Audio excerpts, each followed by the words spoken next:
Hey there, did you see that? Drones have turned war into something that looks and feels like a video game. We're on the ground in Ukraine with new footage and new information. Then a former WWE star turned politician joins the program. And that's just the start. As you can tell, this is not your typical news show. We will catch you up with those in the know. Plus, we'll sprinkle in special guests, hear from our panel, hear from you. We'll have some hidden headlines and lots of surprises. But first, we call it the whip around. Cease what? The Iran war continues. More servicemen and women are killed. Is there hope for diplomacy, or are we looking at all-out war?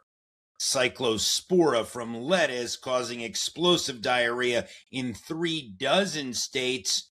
Are you concerned? Check out, please. 2/3 of Americans find groceries unaffordable while gas prices spike again. Our panel is going to weigh in, and caught on tape, 6 juveniles, one displaying an assault rifle and a sword, go after a 74-year-old man. All right, and we have much more to get to, but first, Ukraine's army of drones, this remote screen-based warfare, it literally resembles video games. I want to go off script to the guy who's on the front line, Scripps News senior international correspondent, Jason Bellini, somewhere in Ukraine. Jason, where are you exactly? Hi, John. Right now I'm in Kyiv. I've been traveling around, but you got me at a moment when back at home base for a few days. Talk about how conditions have deteriorated recently. I've seen some of your posts. It's always different every time you come here. And this time, the rules have changed for us as journalists because in the past, when you heard the air raid sirens, you felt like, okay, we're in the hotel with all the other journalists and diplomats. We're fine. They'll be able to take out any missiles. They'll be able to shoot down any drones that come this way. We don't need to go down into the shelter of the hotel. No, that's not the case anymore because we know the Ukrainians are desperately low on their Patriot missile batteries. So now we have to take all the security precautions that are necessary, which means you hear the alarm at 1 a.m., you get up, you go down to the basement right now. How do you stay safe from drones? But how does the general public stay safe as well? Depends entirely on where you are. I mean, really, if you're within 20 miles of the front line now, you're at risk of being hit at any moment when you're outside or in a vehicle. Now, there are precautions you can take. There are routes that are covered by drone netting, but it's still a far riskier proposition than it was, say, even 6 months ago. So, I mean, you've been investigating drones for a long time now, but now they're back in the headlines big time, as you know, because CENTCOM announced the death of a U.S. service member over in Iraq, this time from what they're calling the controlled detonation of an Iranian drone. I'd imagine that doesn't surprise you. Not at all, especially when we're talking about these fixed wing type drones that are able to go pretty vast distances, right?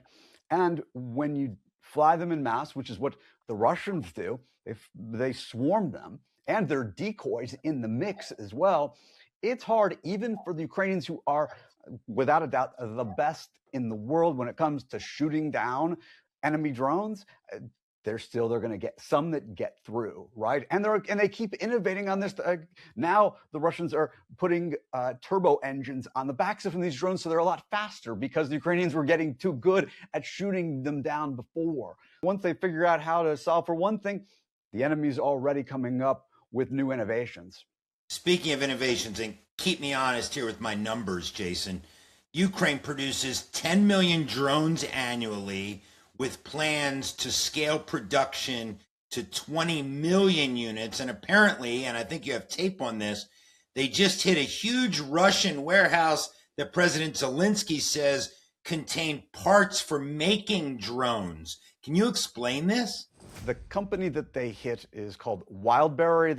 It's their Amazon. So this is one of their warehouses. So why would Ukraine hit a warehouse, a civilian warehouse? Well, President Zelensky says, no, this is no civilian warehouse. They have components for drones, ones that are sanctioned, components that are sanctioned, and that's why we hit it. And this is a big part of Ukraine's strategy of the moment, which is using their ability when it comes to long-range fixed-wing drones to go after Putin's military-industrial complex. Ukrainians are applying the same strategy. You fly a bunch at once, and some will likely get through. This blew me away, and I want to share the video that you shared with the audience now. And I guess this is being shared by Russian military bloggers, and it looks like it shows some sort of heavy-duty Ukrainian quadcopter drone delivering a kamikaze robot to the battlefield. Is that a good description? It is. I mean, I said this to you because I think this captures the moment that we are in right now. And they are literally using a big quadcopter, heavy duty quadcopter. It might be, according to one source, one that is even used in farming. And anyway, they lift up these drones they got treads on them. They're fairly small. I know these types of drones very well. I've been to the factory where they're made. They're literally kamikaze drones, one-way drones that try to get into the enemy bunker and explode, right? With some pretty massive power, but they're taking them by drone across enemy lines and setting them down, sending them off on missions, right? Yeah, and speaking of human lives, I mean, you look at the cost of a human life, and it has been dramatically reduced, the amount of money it takes to take a human life. I mean, I think Ukraine's FPV units are talking about getting the cost of a drone strike down to about $1,000 per confirmed kill. I mean, Jason, this sounds like, to me, the gamification of war. The gamification of war.